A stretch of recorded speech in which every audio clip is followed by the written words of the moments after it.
ఈ ఉదయకాలం కూడా మరి దేవునికి సన్నిధి మనకి తోడుగా ఉంది. దేవునికి సన్నిధిని బట్టి ఈరోజు దేవుని వాక్యాలను చూసుకున్న ముందుకు వెళ్దాం. అందరికి తెలిసిన మాటలే. మత్తయి సువార్త నుంచి 7వ అధ్యాయం 7వ వచనం. అడుగుడి మీకు ఇవ్వబడును, వెతకడి మీకు దొరుకును, తట్టుడి మీకు తీయబడును. అడుగు ప్రతి వాడును పొందును, వెతుకువానికి దొరుకును, తట్టువానికి తీయబడును. హల్లెలూయా. యేసుక్రీస్తు ప్రభు వారి సువార్తమానంలో అనేకమైన శ్రేష్టమైన మాటలు ఉన్నాయి. దాంట్లో ఇది ఒకటి. ఆయన అడుగుతున్నాడు. ఆయన వాళ్ళందరికీ కూడా చెబుతారు, మనందరికీ కూడా చెబుతారు మాట ఏంటంటే, అడగండి మీకు ఇవ్వబడుతుంది. హల్లెలూయా. తర్వాత వెతకండి మీకు దొరుకుతుంది, తట్టండి మీకు తీయబడుతుంది. ఈ మూడు మానవ జీవితానికి చాలా ప్రాముఖ్యమైనది. కొన్నిసార్లు మనకు ఊహ తెలియనప్పుడు మనకి ఏం కావాలో తల్లిదండ్రులు తెలుసుకొని పెడతారు.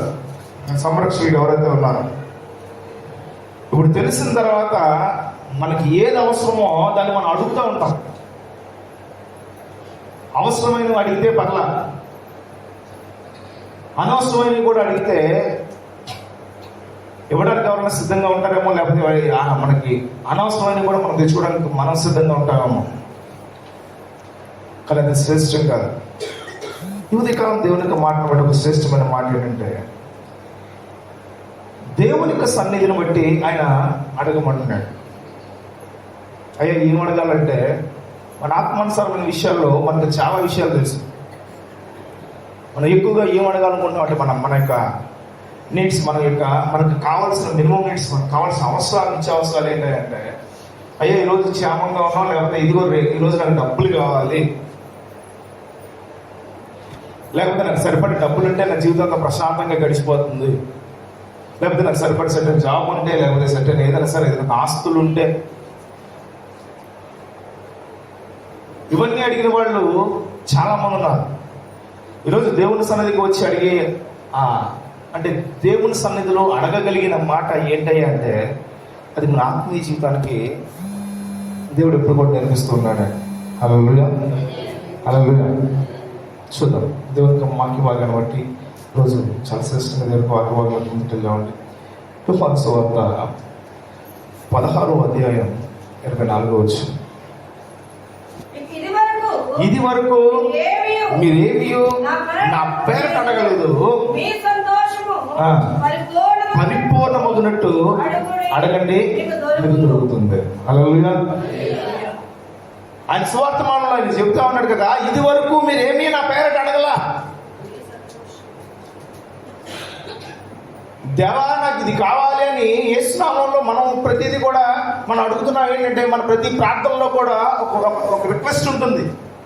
అయ్యా నీ నామంలో అడుగుతున్నాం, అయ్యా నీ నామంలో అడుగుతున్నాం అని. వేటిని గురించి అడుగుతున్నామంటే మన ఇష్టానుసారం బట్టి చాలాసార్లు అడుగుంటాం. కానీ ప్రభు అక్కడ సెలవిస్తున్నాడు, అయ్యా మీ సంతోషము పరిపూర్ణమైనట్టు మీరు అడగండి. అది ఏదైతే అడుగుతున్నామో అది మనకు ఫుల్ఫిల్ అవ్వాలి, అది మనకు సంతోషాన్ని ఇవ్వాలి. ఏదైతే దేవుని దగ్గర నుంచి అడుగుతున్నామో అది మనకు సంతోషకరంగా ఉండాలి. దానిని చూసినప్పుడు ఇతరులు ఇది దేవుడిచ్చిన బహుమానము, ఇది దేవుడిచ్చిన అవకాశం అని ఇతరులు దేవుడిచ్చిన సాక్ష్యాన్ని బట్టి ఇతరులు సంతోషపడాలి. అట్లాంటివి అడగాలి. బైబిల్ గ్రంథంలో నాకు గుర్తులేదు కానీ ఒక పిల్ల డ్యాన్స్ వేస్తే, ఎవరు హేరోదు మహారాజు దగ్గర హేరోదు ఏమంటుంది, కుమార్తె డ్యాన్స్ వేస్తే హేరోదు అడుగుతాడు, నీకేం కావాలి అని అడిగితే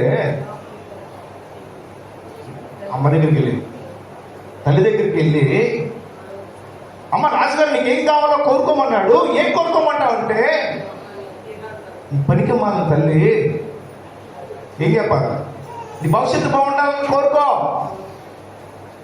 మన కుటుంబం బాగుండాలని కోరుకోవడం మానేసి ఏం కోరుకుంది, యోహాను తల పట్రా వెళ్ళి చెప్పు, రాజుగారు చెప్పు అంటే. పిల్లలకి ఏం నేర్పిస్తున్నావు మనం అంటే, వాళ్ళింటికి అది పట్రా, వీళ్ళింటికి ఇది పట్రా అని నేర్పించడానికి ఆయన నేర్పించారు, బాగానే ఉంది. పక్క పిల్లలు చూసి నేర్చుకోవాలని చెప్పడం బాగానే ఉంది. ఏం చెప్పాలి తల్లి, ఏమడగమని చెప్పాలి, వెళ్ళు యోహాను తల పట్టురా, యోహాను తల నాకు కావాలని అడుగుమని కోరుకున్నాడు.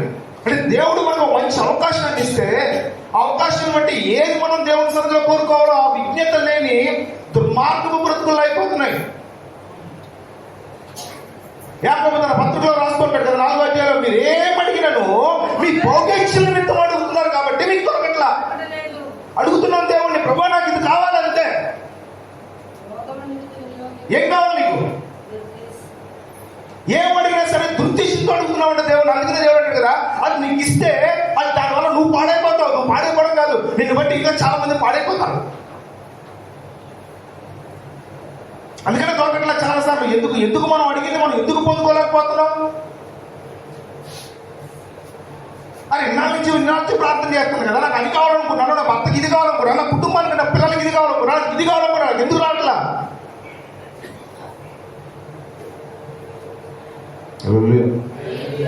దేవుడికి వాక్యం ఆలోచింపజేశారు.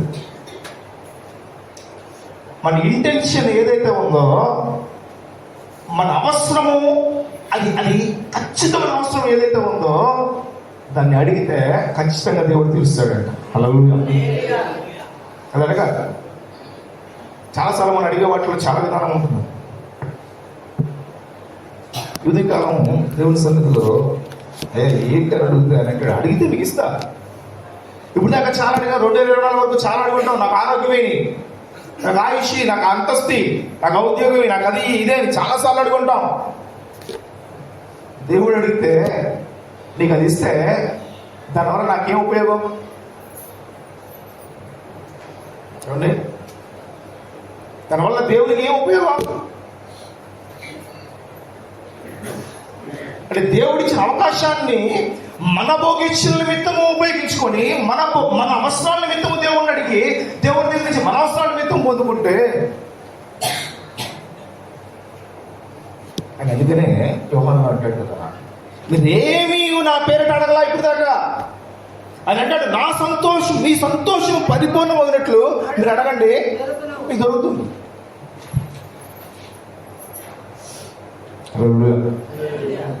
ఎందుకాలం ఆ తల్లి, అయ్యా రాజుగారు అడుగుతున్నాడమ్మా, ఏం కావాలో కోరుకో అని అడిగితే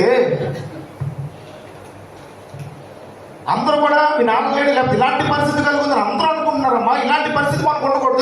ఇలాంటి అబద్ధపు మాటలు, ఇలాంటి వ్యభిచార మాటలు మన కుటుంబంలో ఉండబడకూడదు. ఒక శ్రేష్టమైన కుమార్తెగా నిలబడాలి. ఈరోజు నాట్యం చేసావంటే, ఈరోజు ఒక పరిస్థితిలో ఒక మంచి చదువు చదువుకున్నావంటే, ఒక యోగ్యురాలుగా నువ్వు మనం మార్చబడాలంటే దానికి తగిన ప్లానింగ్ చేయాలి. ఏం నేర్పించింది పిల్లకి? ఈరోజు మనం ఏం నేర్పిస్తున్నాం సొసైటీకి? ఈరోజు మన భక్తి జీవితాన్ని బట్టి ఇతరులకు మనం కొత్తగా వచ్చే విశ్వాసం కానీ, లేకపోతే దేవుని స్థిరత్వంలో నిలబడాలనే వరకు కానీ మన నుంచి మనం ఏం నేర్పిస్తున్నాం అంటే, అజ్ఞానపు దశలో ఉన్న క్రైస్తవులుగా మన ఆత్మీయ జీవితాన్ని మార్చేసుకుంటాం.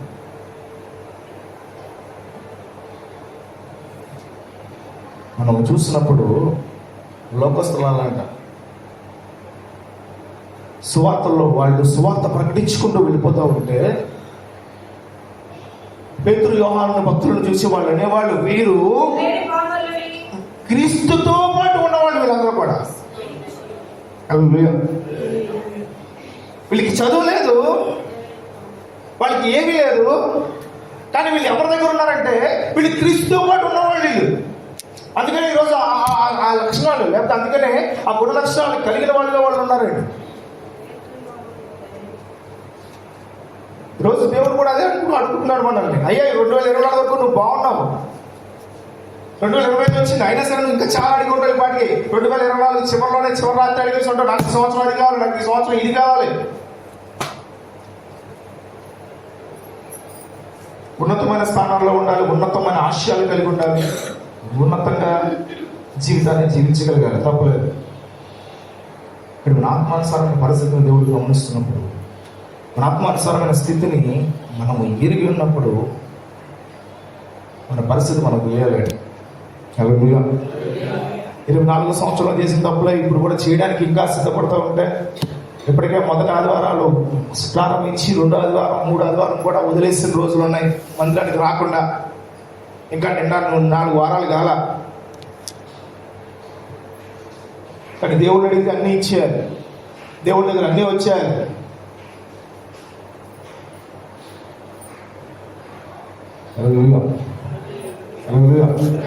ఉదయకాలం దేవునికి మందిరంలో మనం అడగాల్సిన వాటిని దేవుడు కనుక్కుంటున్నాడు.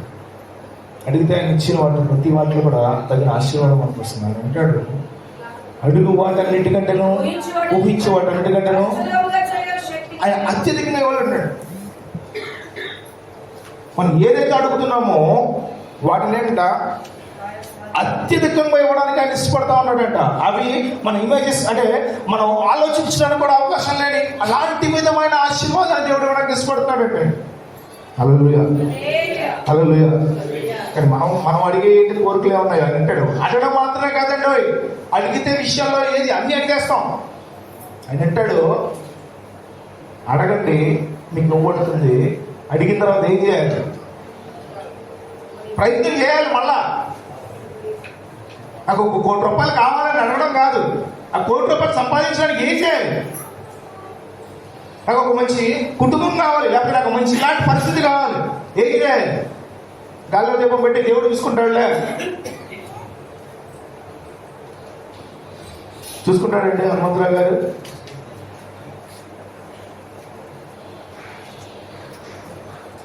రోజు పరిస్థితులు నేను అలాగే 7 వారాలు లేచానుగా, ఆయన చూసుకుంటాడులే. 7 వారాలు లేచిన తర్వాత దాన్ని పాటించాలి నువ్వు, మళ్ళీ ఆయన చూసుకుంటాడు కదా. అందరితో అయిపోవాలని భక్తి జీవితం.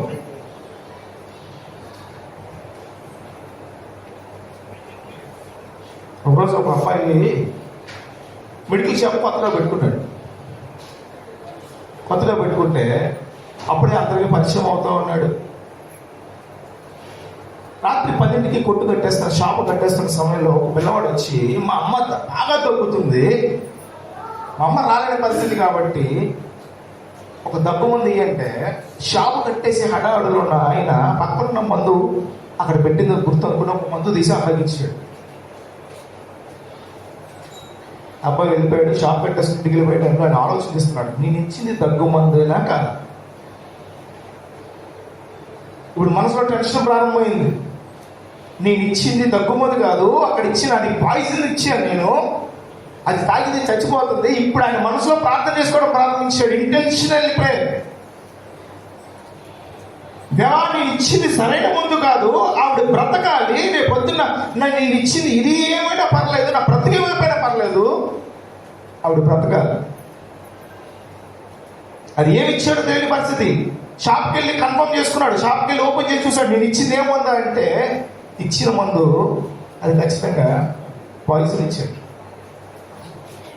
ఇప్పుడు అబ్బాయి ఎక్కడ ఉన్నాడు? ఐడెంటిఫై చేయడానికి చూసుకుంటున్నాడు. ఈ అబ్బాయి ఏ విధిలో వచ్చాడు? వెతుక్కుంటూ ఆ టెన్షన్లోనే ప్రార్థన చేసుకుంటూ ఉన్నాడంట. అయ్యా, ఇదిగో ఆవిడికి ఏమీ కాకూడదు, తన తల్లి కోసం రాత్రిపూట వచ్చాడయ్యా పిల్లవాడు, ఇంటెన్షన్ గా వచ్చాడయ్యా, ఇదిగో నేను దగ్గుమంది మంది ఇచ్చాను, ఇది నా తప్పే అని.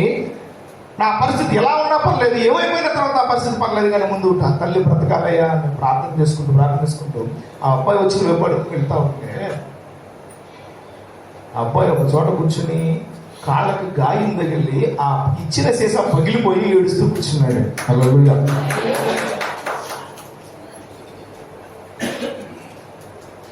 ఆ పాయిజన్ ఆ తల్లి తాగుంటే అలా తెలియదు కదా, మందుల షాప్ వాడు దగ్గుమంది ఇచ్చాడంటే దగ్గుమంది అనుకుంటాం మనం.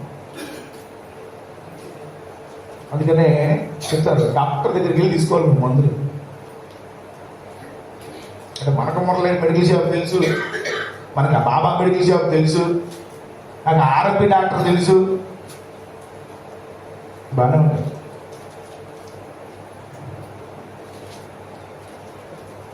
ఇంటెన్షనల్లీ ప్రేయర్ అంటే నువ్వు హృదయపూర్వకంగా ఏదైతే అడుగుతావో దాన్ని దేవుడు రక్షితంగా ఉన్నాడు. అది ఎప్పుడైనా సరే హృదయపూర్వకంగా ఒక అవసరం నిమిత్తం మనం సంఘము ప్రార్థన చేస్తే దేవుడు ఆ అవసరానికి ఇచ్చిన వాడిగా ఉన్నాడు.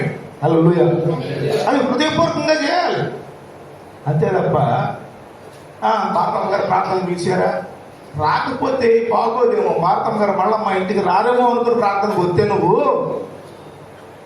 భారతమ్మ గారి సంవత్సరం ప్రార్థన పెట్టాల, వేసి రక్తుంది. ఎప్పుడు పెడతాము? పర్లేదు, మీరు మంచిగా ఇచ్చినా పర్లేదు, పెట్టాలి. అదే మీకు ఆరోగ్యం. మేము గుర్తుపెట్టుకుంటాం, మర్చిపోం. ఏ ఇంట్లో ప్రార్థన పెట్టలేదో, ఏ ఇంట్లో సరైన స్థితిలో వాళ్ళు లేరో మర్చిపోండి. ప్రార్థనలు అందరం గుర్తుపెట్టుకుంటాం. హల్లెలూయా. అంటే పైకి ప్రార్థన చేయలేకపోవచ్చేమో, మీరు ప్రార్థన చేద్దాం మాకు వినపట్టలేదు అనుకోవచ్చేమో, వినపడదు. మీరు చేసిన సాంబారు, మీరు చేసిన పని అన్నీ గుర్తుంటాయి. హల్లెలూయా, గుర్తుంటాయి.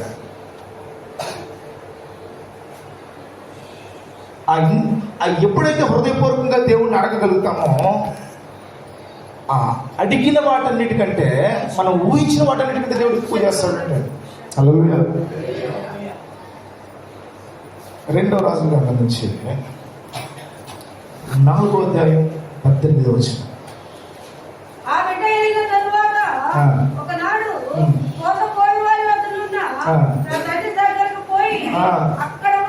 అక్కడ ఉండగా వాడు నా తలపోయినా అని ఏం జరిగింది?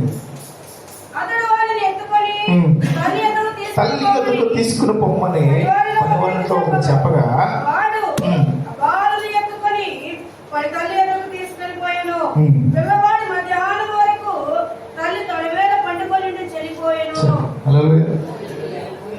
ఈ మాట హల్లెలూయా చెప్పాలి.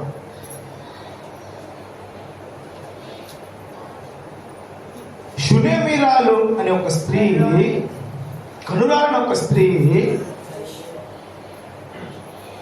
ఎలీషా తన స్వార్థను ప్రకటించుకుంటూ వెళ్ళిపోతున్న సమయంలో ఆయన ఒక దైవజనుడి, ఆయన ఒక భక్తి కలిగిన దైవజనుడిని ఎరిగి తన ఇంటిలో పిలిచి భోజనం పెట్టి మేడగది మీద ఒక షెల్టర్ ఏర్పాటు చేసి ఒక రూమ్ ఇచ్చి అన్ని చేసి అన్ని ఆతిథ్యం ఇచ్చిన తర్వాత ఆ దైవజనుడు ఆ అమ్మాయిని అడుగుతాడు, నీకేం కావాలని అడిగితే అంటే నేను జనుల మధ్య ఉన్నాను, నాకేం అవసరం లేదన్నాడు.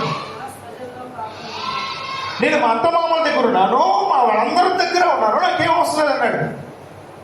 ఆమె హృదయాలోచన గ్రహించిన దైవజనుడు ఆమెకి ఏం కావాలని కానీ గెహాజీని పంపించాడు. గెహాజీ అంటాడు, అవన్నీ అబ్జర్వ్ చేశాడు. అయ్యా వీళ్ళ ఇంట్లో ఫ్యాన్ ఉంది, టీవీ ఉంది, ఫ్రిడ్జ్ ఉంది, అన్నీ ఉన్నాయి, వాళ్ళకి పిల్లలు లేరయ్యా అని అంటే దైవజనుడు వెళ్ళిపోతా నీకు మరుసటి ఏడికి ఒక కొడుకు పుడతాడు. నిజంగా దైవజనుడు చెప్పిన ఇంటెన్షన్ మాట ప్రకారం ఈవిడ ఎంతైతే హృదయపూర్వకంగా దేవుడి భక్తిని ప్రేమించిందో, ఆయన గొప్ప దైవజనుడిని ఎరిగి ఎంత హృదయపూర్వకంగా తన అర్పణను అర్పించి ఎంత హృదయపూర్వకంగా వంటల వంటి చల్లి ఇచ్చిందో, ఆయన ఇచ్చిన ఆశీర్వాదం నిలబడింది. మనకు సంవత్సరానికి పిల్లడు పుట్టాడు. 13 సంవత్సరాలు అయిపోయినాయి, 12 అయిపోయినాయి, 12, 13. ఇప్పుడు ఎక్కడికి వెళ్ళాలి? స్కూల్కి వెళ్ళాలి. ఎక్కడికి వెళ్ళాడు? ఎక్కడికి వెళ్ళాడు? పొలం లేకుండా నీకు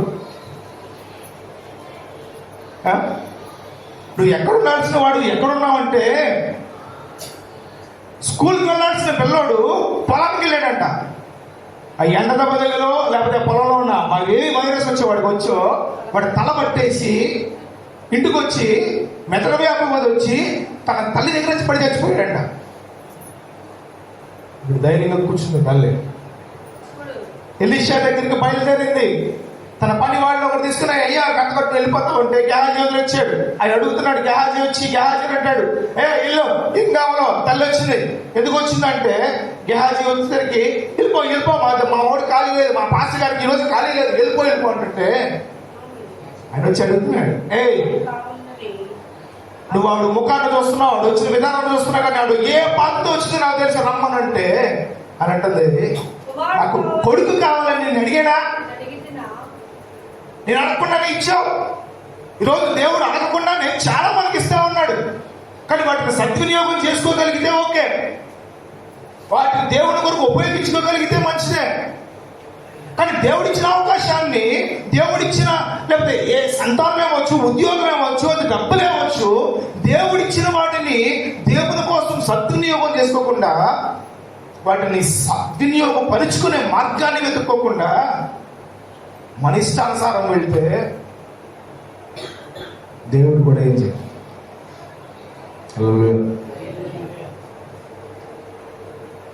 ఆవిడ అడుగుతుంది, ధైర్యంగా అడుగుతుంది, ఏమయ్యా మా ఇంటికి వచ్చావు, బాగానే ఉంది, నేను అడగలా నాకు పిల్లలు కావాలని నిన్ను అన్నా, అమ్మా నీకేం కావాలంటే నేను నా స్వజనుల మధ్య ఉన్నా, నాకేం లోటు లేదన్నాను.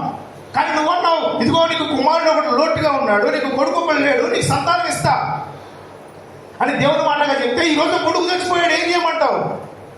ఎంత భక్తి జీవితం కలిగి ఉంటే దేవుని సన్నిధిలో ప్రశ్నించగలిగిన యోగ్యత వచ్చిందంటే తల్లికి.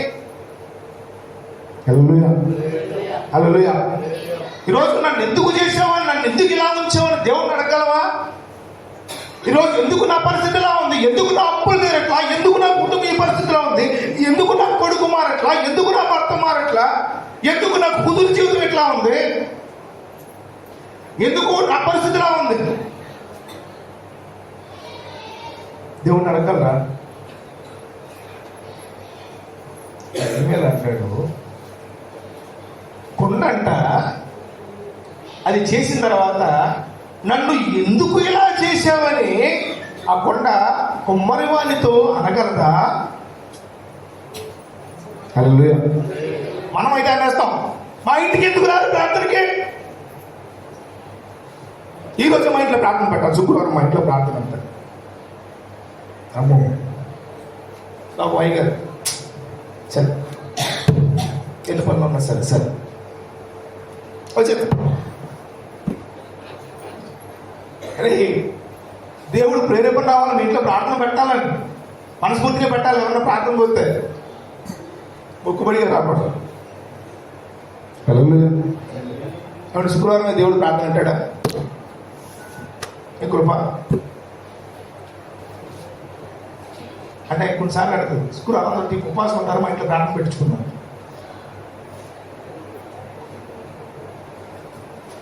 మన కోసం ఆ మాటకు వెళ్తారేమో, దృష్టి విధంగా కోసం నా కోసం హృదయం కోరుకున్నారా? దేవుడు ఏదో కోరుకుంటాడు. ఆవిడ అంటది, నేను అడిగినా నా కొడుకు కావాలంటే నువ్వే ఇచ్చావు.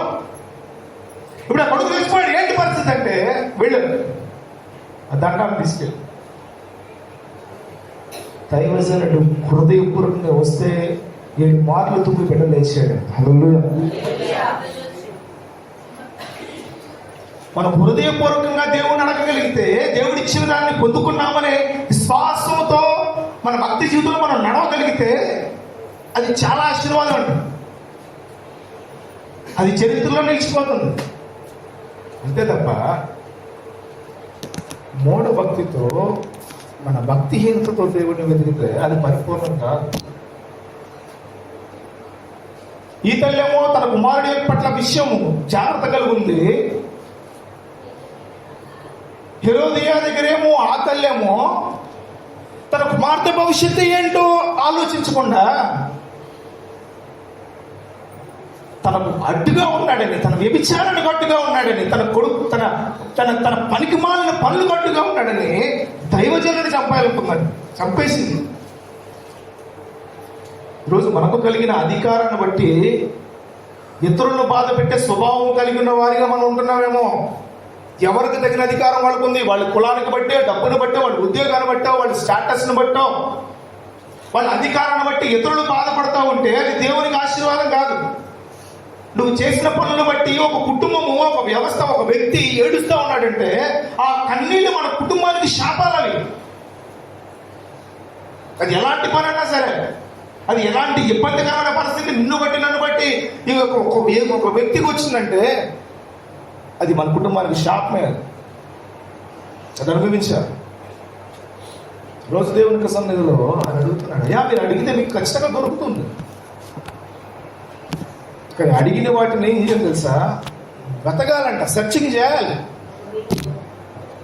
వెతకాలి. దేవుడు ఉద్యోగం ఇస్తా అన్నాడు. ఎలాంటి ఉద్యోగం? నాకు ఏ శుద్ధి అవుతుంది, ఏం చదివితే వస్తుంది, ఎలా ప్రయత్నించాలి, ఇవన్నీ తెలుసుకోవాలి అని అంటాడు. తర్వాత అంటాడు కదా, తడితే మీకు దొరుకుతుంది. అది మన దగ్గర ఉంటుందంట. యేసుక్రీస్తు ప్రభు ప్రకటన చివరిలో వచ్చారు కదా, అయ్యా ఇదిగో నేను తలుపు నుండి తట్టుచున్నాను అంటే, అయ్యా నువ్వు ఎప్పుడు తాగుతున్నావు అంటే ఆయన ఎప్పుడు కూడా అంటాడు కదా, మన హృదయం తలుపు ఎప్పుడు కూడా చెప్తాడంట, ఇదిగో ఈరోజు వాక్యం చదువు, ఈరోజు మాట చదువు, ఈరోజు ప్రార్థన చేయంటే లేదు లేదు నాకు జబర్దస్త్ చూడడానికి, ఇదిగో నాకు రీల్స్ అన్ని చూడడానికి టైం ఉంటుంది.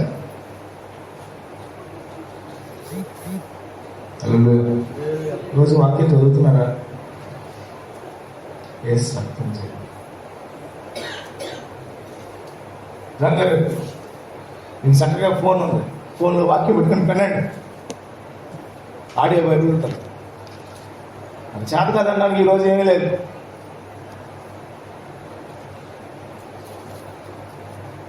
ఎవరైతే హృదయపూర్వకంగా దేవుడిని బ్రతకరో వాళ్ళ ఆత్మీయ కారండి. ఇంకా ఈ లోకానుసరమైన మాటలే ఉంటాయి, ఇంకా లోకానుసరమైన ఆలోచన ఉంటుంది, లోకానుసరమైన వ్యవస్థలే ఉంటాయి. మత్తయి సువార్త నుంచి 12వ అధ్యాయం 39వ వచనం. ఆ కాలమందు యేసు విశ్రాంతిదినమున పట్టుచేలలో పడి వెడుచుండగా ఆయన శిష్యులకు ఆకలి కొని 12:39. అప్పుడు శాస్త్రులలోను పరిసయ్యులలోను కొందరు, బోధకుడా, నీ వలన ఒక సూచక క్రియ చూడగోరుచున్నామని ఆయనతో చెప్పగా ఆయన ఇట్లనెను, వ్యభిచారులైన చెడ్డతరపు వారు సూచక సూచక క్రియను అడుగుచున్నారు. సూచక క్రియే గాని మరి ఏ సూచక క్రియ అయినను వారికి అనుగ్రహింపబడదు. యోనా 3 రాత్రి పగళ్ళు దీవింకరము కడుపులో ఎలా ఉండెనో అలాగు మనుష్య కుమారుడు 3 రాత్రి పగళ్ళు భూగర్భంలో ఉండును. శాస్త్రంలోను పరిచయాల్లోనూ కొందరు వచ్చి, బోధకుడా, నీ వలన ఒక సూచక క్రియ మాకు కావాలి. అది చూపించారు. అడిగితే ఆయన అంటాడు, ఎవరు అడుగుతున్నారంట? వ్యభిచారులైన చెడ్డతరము వారు ఒక సూచక క్రియను అడుగుచున్నారు. అయ్యా, సూచక క్రియ అంటే ప్రవక్త అయిన యోనా కూర్చిన సూచక క్రియ తప్ప మరొక సూచక క్రియ మీకు కనపడదు.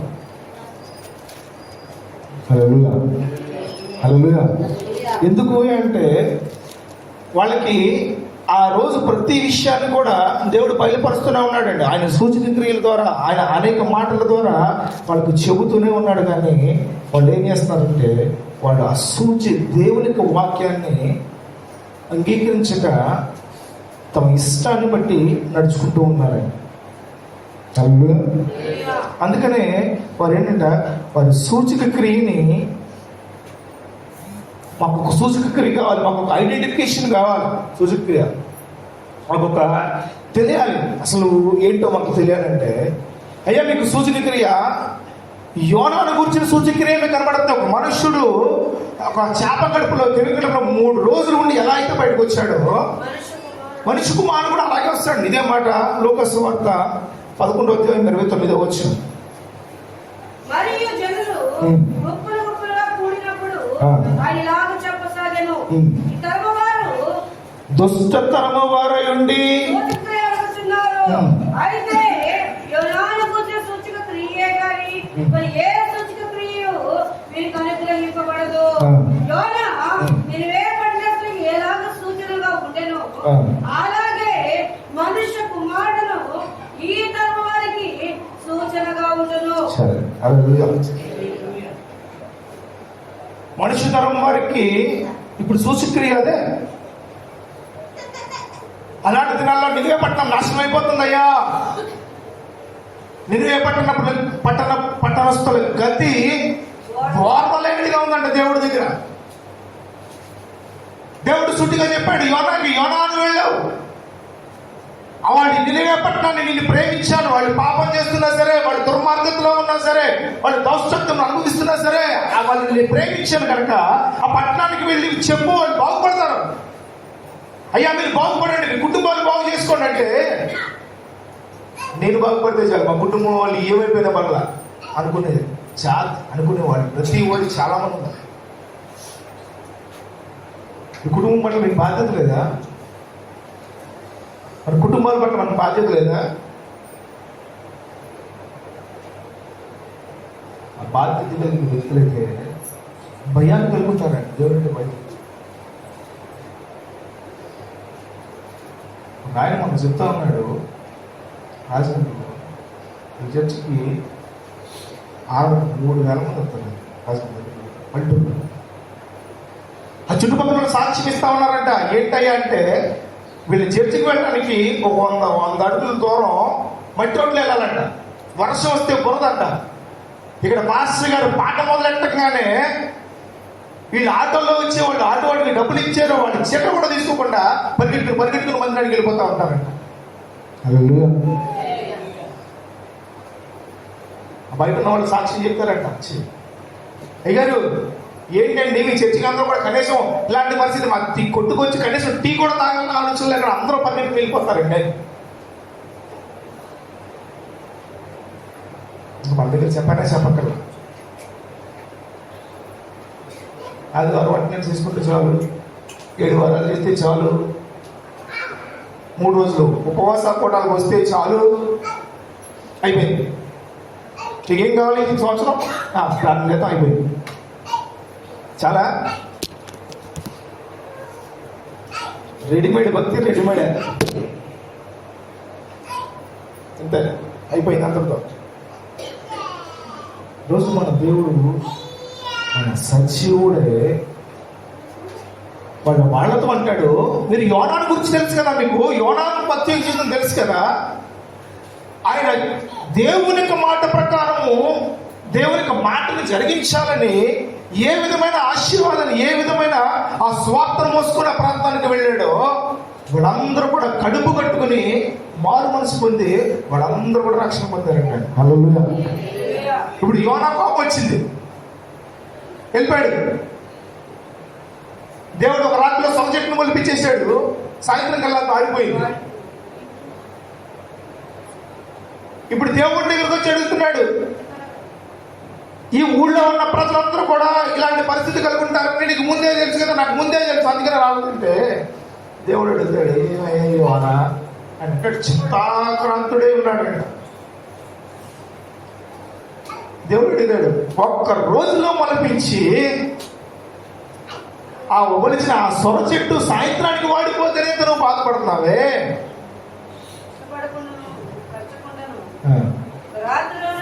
ఒక రాత్రిలోనే పుట్టి పెరిగి వాడిపోయినా ఈ సొర చెట్టు విషయంలో విచారపడుచున్నావే.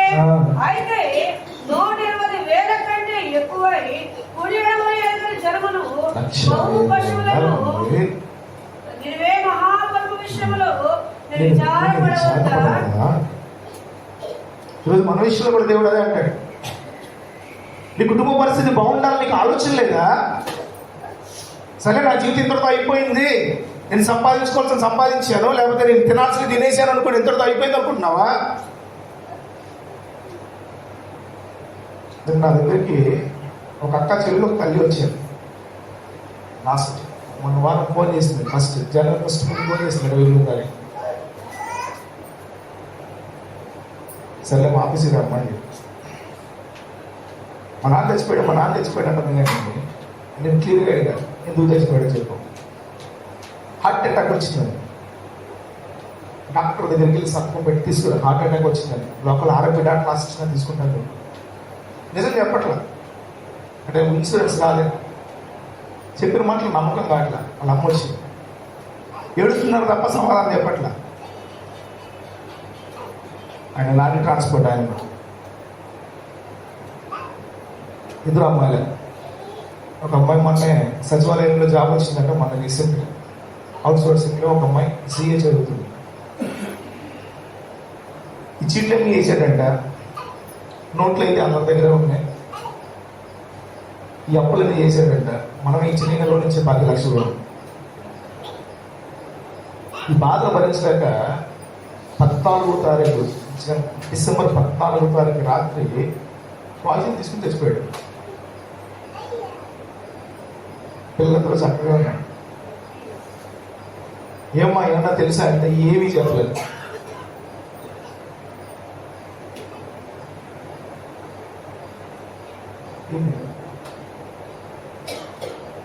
నోట్లు అయితే బోర్డు ఉన్నాయంట, ఎవరెవరికి ఇచ్చారో కూడా తెలియదు. ఏమున్నాయా అంటే ఒకే ఇల్లు ఉందా, ఇల్లు కూడా మనకి తాకట్లో ఉంది. అది తెలియదు. చెప్పా, ఇన్సూరెన్స్ వస్తుందో లేదో తెలియదు. యాక్సిడెంట్గా చచ్చిపోతే ఇన్సూరెన్స్ 100% అవుతుంది. నువ్వు కావాలని చచ్చిపోతే నా పిల్లలు ఏమైపోతారో నాకు పర్లేదు, నా కుటుంబం ఏమైపోతుందో పర్వాలేదు అనుకునే వ్యక్తిత్వం కలిగిన వాళ్ళు వాడు ఉన్నా ఉంటే లేకపోయినా ఉంటే వాడు ఆలోచన అదే కదా. ఈరోజు చనిపోయిన వాడి గురించి మనం ఎలా మాట్లాడుకుంటున్నాం, బ్రతుకున్నాం మనకు దేవుని భక్తులు సరిగా లేకపోతే నా భర్త ఏమైపోతాడు, నా పిల్లలు ఏమైపోతారు, నా కుటుంబం ఏమైపోతుంది. ఆ భయం ఉందా? ఆ భయం ఉంటే దేవుని ఇలాగే ప్రేమిస్తావా, దేవుని ఇలాగే సేవిస్తావా? ఒక కలెక్టర్ దగ్గరికి అయ్యా నా భర్త ఉద్యోగం కావాలి, నా పిల్లలకు మంచి చదువు కావాలని ఇలాగే వెళ్ళగలుగుతావా? అన్యాయస్తుడైన న్యాయాధిపతి దగ్గరికి అయ్యా నేను విధవరాలనై ఉన్నానని రోజు పరిగెట్టేదంట. మాటికి వెళ్ళిపోతుంటే అన్యాయస్తుడు న్యాయాధిపతి అనుకున్నాడంట, అయ్యో ఈవిడ రోజు వచ్చేస్తుంది, డోర్ తీసిన ఈవిడే కనబడుతుంది, పొద్దున వాకిట్లోకి వెళ్ళిన ఈవిడే ఉంటుంది, ఎక్కడికి వెళ్ళిన ఈవిడే ఉంటుందని అని అనుకున్నాడంట. అన్యాయస్తుడు న్యాయాధిపతి ఈవిడ మాటికి వచ్చి విసిగిస్తుందయ్యా, ఈవిడికి న్యాయం తెచ్చాలనుకున్నాడంట. దేవుడు నన్ను అడిగిన వారికి నేను ఆ వాడి కంటే నేను చేత కాకుండా పోయానా, అన్యాయస్తుడైన న్యాయాధిపతి కంటే నేను చేత కాకుండా పోయానా ఈ రోజని దేవుడు మమ్మల్ని అడుగుతున్నాడు. దేవుడిని అంతే. ఇప్పుడు దేవుడిని ఏం చేస్తాం అంటే లోకానుసారమైన వాటి కంటే దేవుడిని చాలా చిన్న చూపు చూస్తున్నామా.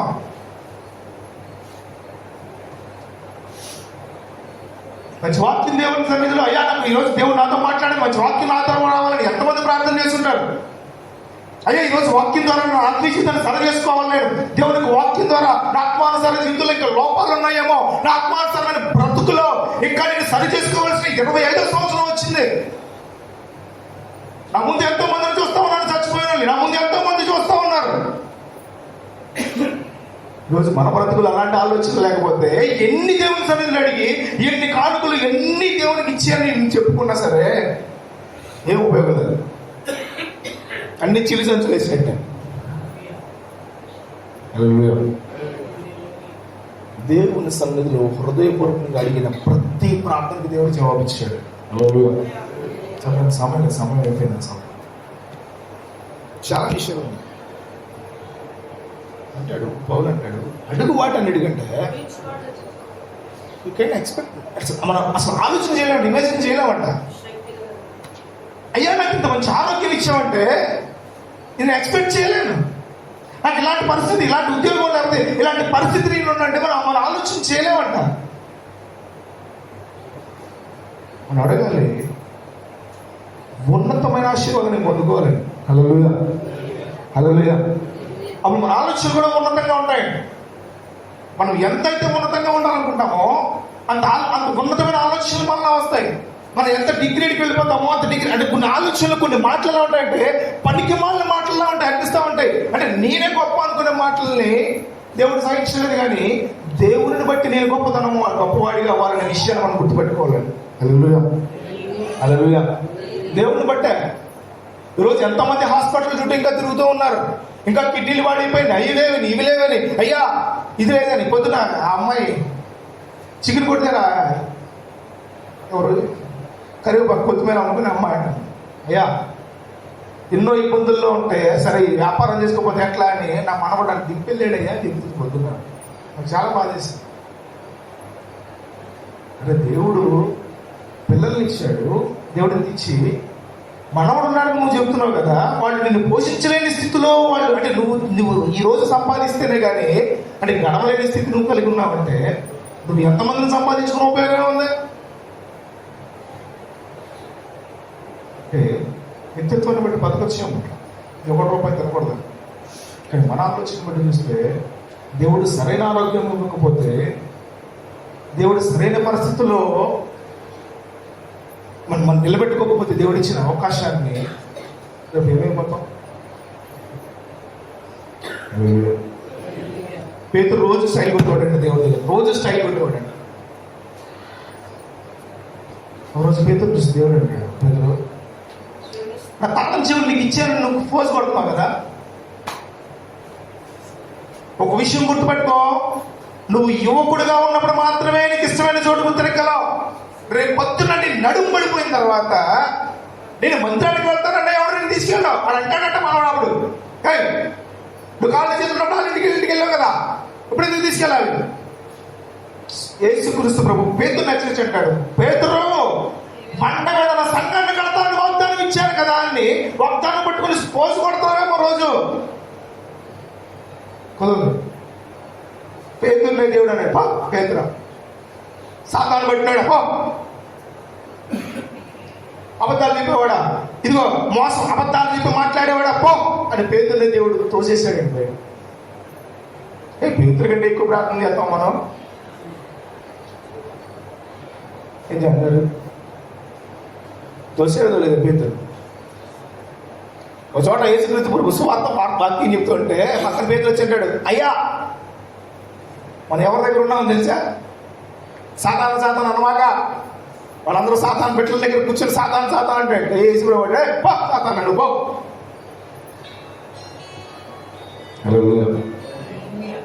ఈరోజు దేవుని ప్రసన్నత బట్టి దేవుడు మనం ప్రేమించాడు. చాలా ప్రాబ్లం. మనం అడిగిన వాటిని ఎందుకంటే దేవుడు ఏం తెలుసా, మనం ఊహించిన వాటిని దేవుడు చాలా ఇస్తాడు, చాలా చేయగలడు. ముగిచారు చెప్పడానికి మన సమయంలో కొద్ది కాలం దేవుని సమయంలో ఆలోచించారు. ఈరోజు మనము దేవుణ్ణి ఏది అడుగుతున్నాం అది శ్రేష్టమైనది అయితే ఓకే. ఇప్పటికే మీరు 2024 సంవత్సరం అయిపోయిన తర్వాత 25 సంవత్సరాలు చాలా అడిగేసి ఉంటారు. వాగ్దానం తీసుకుని మరీ అడుగుంటారు. అటుపక్కల వాళ్ళు ఇటు పక్కల వాళ్ళు చూసి కూడా వీళ్ళ కంటే మంచి ఆశీర్వాదం నాకు రావాలని కూడా అడుగుంటారు. అడిగారా?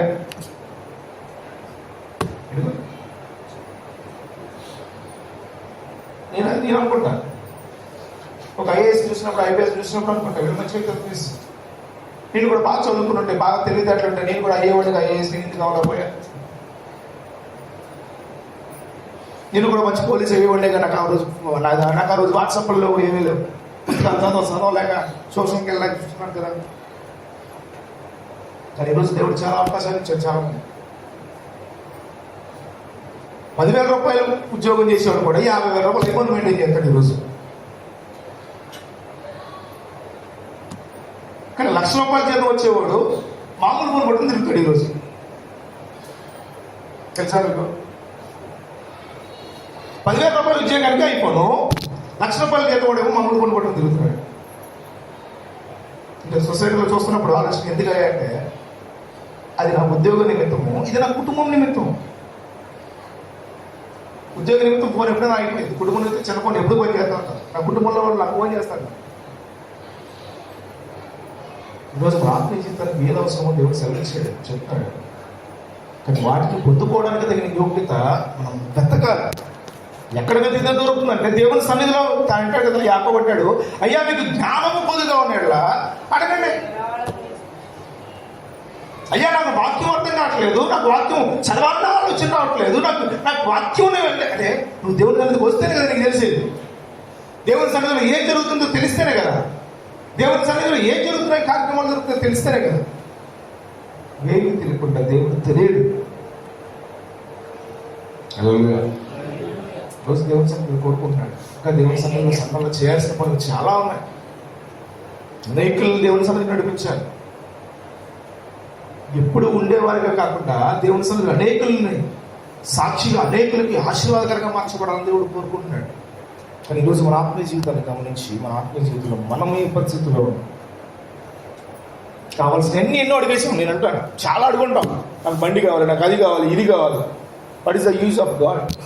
దేవుడికి అది ఉపయోగమేనా? నీకు దేవుడు ఒక బండి ఇస్తే దేవుడు మందిరానికి రావడానికి ఉపయోగించగలరాలేదు. దేవుడికి ఉద్యోగం ఇస్తే, లేకపోతే దేవుడు ఏదైనా ఒకటి ఇస్తే అది దేవుడికి భయంకరంగా ఉండడానికి. ఈరోజు దేవుడు ఆరోగ్యం ఇస్తే, ఈరోజు దేవుడు మనకి ఖాళీ అవకాశాన్ని ఇస్తే దేవుడు అంటాడు, నువ్వు కొంచెం వాటిలో నమ్మకంగా లేవు నాన్న, ఉన్నతమని ఇస్తే నువ్వేం చేస్తావు? కొన్ని మాటలు బయట పెట్టుంటే మైండ్ చెడిపోతున్నాడు. మన అవడం అలా ఆవిడ వండేసి కుక్కర్లో పాడేసి మసి చేసి బయట పాడేసాడు. నాకు రాత్రి తెలిసింది, అది నాకు అర్థం కదా. అడిగా ఆ పక్కన కూడా అడిగితే, అన్నా నీకు తెలియదు అన్నాడు. నాకు స్వార్థలా చూడట్లేదు, బాబు తెలియట్లేదు. అప్పుడు చెప్పుకొచ్చాడు, ఇలా అన్నా నిమ్మన్నా ఇలా అన్నా నా తర్వాత రాయలు అన్నాడంట, ఆధారాలు వెళ్ళాయి కాబట్టి కేసు లేదు కొట్టేయండి అన్నాడు. జీతం దొరకలే, వాడు చాలా తెలివిగా చేసేది. పోలీసులు కూడా అర్థం కావట్లేదు ఎలా కేసు పెట్టాడు. లోకానికి చాలా జ్ఞానం ఉంది, అది దేవుని కోసం ఉపయోగించుకుంటే చాలా మంచిది. ఏలియా నడుస్తూ నడుస్తూ దేవుని దగ్గరికి వెళ్ళిపోయాడు. ఒకప్పుడు ఏలియా చచ్చిపోదాం అనుకున్నాడు. అయ్యా ఈ బాధని పడలేను బాబోయ్, ఈ యజ్బేల్ నన్ను చంపేస్తానంటుంది అని పోరు పడలేకుండా ఏలియా దేవుడిని అడిగితే దేవుడు అంటాడు, పేరు చూడ చచ్చిపోతానంటావంటే నాతో ఉంది కదా పద అని దేవుడు నడిపించుకుని వెళ్ళిపోయాడు. రోజు దేవుడు తన సేవకులందరూ చాలా మంది అలాగే సేవకులు చాలా మంది కొద్దిగా బాధపడినారు. దేవుడు గుండె తీసుకెళ్ళిపోతాడు రాత్రి పూట. నా దగ్గరకు వచ్చి చాలా మంది ఉన్నారు. ఈరోజు దేవుడు మనకు తగిన అవకాశాన్ని ఇచ్చాడండి. 2024లో గడిచిపోయింది, ఎలా వెళ్ళిపోయినాయి. గతించిన ఏ క్షణాన్ని తిరిగి తీసుకురావడం కానీ ఉన్న క్షణంలో, మనం బ్రతుకున్న క్షణంలో, మన ఆత్మానుసారమైన జీవితాన్ని జీవించే సమయంలో దేవునికి ఎంత హృదయపూర్వకమైన జీవితాన్ని జీవించగలిగిన వాడిగా నీవు నేను ఉన్నామనేది దేవుని సన్నిధిలో మనం అడుగువలసిన ప్రశ్న, మనం వేసుకోవాల్సిన ప్రశ్న. చాలా విషయాలు అడుగుంటాం ఇప్పుడు దాకా. ఒక ఆత్మానుసారమైన జీవితాన్ని, తగ్గింపగలిగిన జీవితాన్ని, నీ సన్నిధిలో నువ్వు ఎలా నడుచుకున్నావో, నువ్వు ఎలా ఉన్నావో ఆ నడుచుకోగలిగిన జీవితాన్ని నాకు దయచేయమని దేవుని అడగాలి. అందుకనే పౌలు జాగ్రత్తలకు సులువు చెప్తూ, అయ్యా నేను క్రీస్తును పోలి నడుచుకున్న ప్రకారము మీరు నన్ను పోలి నడుచుకోండి. చాలా మంది ఉన్నారంట శాస్త్రులు, పరిచయులు, అయ్యా యేసుక్రీస్తు ప్రభువులో మీరు నడుచుకోవడం, మీరు చేయలేం అంటే పౌలు అంటాడు, నేను యేసుక్రీస్తు ప్రభు ఎలా నడుచుకున్నా. ఏమయ్యా పౌలు ఎలా నడుస్తున్నావు, ఏం చేస్తామంటే, అయ్యా మృతుల నుండి ఎలా లేచాడో అలాంటి లేవాలి. అది నేను నేర్చుకున్న అభ్యాసం ఇదే, అది నేర్చుకో పాఠం, అది దేవుడు నేర్చుకోమన్నాడు. అంటే ఎలాంటి శ్రమలు పడ్డాడో, ఎలాంటి ఇబ్బందులు పడ్డాడో వాటన్నిటిలో కూడా దేవుడు అత్యధికమైన విజయాన్ని ఇచ్చాడు. పౌలు కూడా పౌలు నేర్చుకున్నాడు. నేనేమై ఉన్నాను, ఏ స్థితి కలిగి ఉన్నాను, ఎలాంటి పరిస్థితి కలిగి ఉన్నాను, అవన్నీ దేవుడే సరి చేసుకున్నాడు. కానీ మన దేవుడిని వెతకగలిగినప్పుడు, దేవుని సహవాసం కలిగి ఉన్నప్పుడు దేవుడు మనకు అన్ని ఇవ్వగలుగుతాడు. హల్లెలూయా. చివరిగా సిలువలో దొంగ మారు మనసు కొని పరలోకానికి వెళ్ళిపోయాడు. అంటే చివరి దాకా నాకు టైం ఉంటుంది కదా, నేను చచ్చిపోయినప్పుడు లేకపోతే అప్పుడు మారు మనసు పొందుకుంటాను, అప్పుడు దేవుని సన్నిధికి వచ్చేస్తానంటే, నీకు అనారోగ్యం ఉన్నప్పుడు నేను ఎవడో ముట్టుకోడా. సిలువలో దొంగ ఏ పరిస్థితిలో ఉన్నాడు అంటే మనం చివరి పరిస్థితిలో ఉన్నాడు. ఈరోజు నాకు రోగం వచ్చినప్పుడు దేవుని సన్నిధికి వచ్చేస్తా, నాకు డబ్బులు ఉన్నప్పుడు నాకు పెళ్లి కావాల్సినప్పుడు, నాకు అది వచ్చినప్పుడు, నాకు ఇది వచ్చినప్పుడు దేవుని సన్నిధికి వచ్చేస్తానంటే కుదరదు. కుదురుతుంది. దేవుడు తెలుసు నువ్వు ఎంత అటెండెన్స్ ఎంచుకున్నావు, దేవుడు తెలుసు నువ్వు ఎంత ప్రార్థన చేసావు, దేవుడు తెలుసు నువ్వు ఎంత ఊరంతా తిరిగి వచ్చావు. ప్రతి నడకను కూడా దేవుడు పరిశీలన చేస్తాడండి. హల్లెలూయా. తల్లిదండ్రులు గుర్తుపెట్టుకుంటాడు, వస్తుంది నా కొడుకేనా, వస్తుంది నా కూతురేనా, ఆ గజ్జల సౌండ్, లేకపోతే ఆ నడక, ఆ సౌండ్, ఆ గొంతు, దేవుడు గుర్తుపెట్టుకుంటాడు. దేవుడిని సన్నిధిని అలక్ష్యం చేస్తాడు. దేవుడు మన కుటుంబాన్ని అలక్ష్యం చేస్తాడు. దేవుడు ఎప్పుడు విడిచిపెట్టలేదు. కానీ ఈరోజు మనం దేవుడిని విడిచిపెట్టిన వారిగా ఉంటున్నామేమో. అందుకని ఈరోజు దేవుడు మనం ఏం అడుగుతున్నామో వాటికంటే ఎక్కువ ఇవ్వడానికి దేవుడు ఇష్టపడుతున్నాడు కనుక అటువంటి దేవుడు మనం కలిగి ఉన్నాము. ఈరోజు మనం ఆలోచించారు, కొత్త సంవత్సరంలో ఆల్రెడీ ఒక నెల గడిచిపోయింది, వచ్చే వారం మళ్ళీ ఈ రోజులో ఉన్నాం, మనం ఈ నెలలో ఉన్నాం. దేవుడి సమయం బట్టి, దేవుడు మనకి ఇచ్చిన అవసరాన్ని, దేవుడు మనకి ఇచ్చిన అవకాశాన్ని బట్టి ఇంకా ఆత్మీయతలో ముందుకు సాగుదాం. అనేకులకు సాక్షిగా, అనేకులకు ఆశీర్వాదకరంగా మన ఆత్మీయ జీవితాన్ని మార్చుకుందాం. ఈ మాటలు దేవుడు దీవించింది కాక. హల్లెలూయా.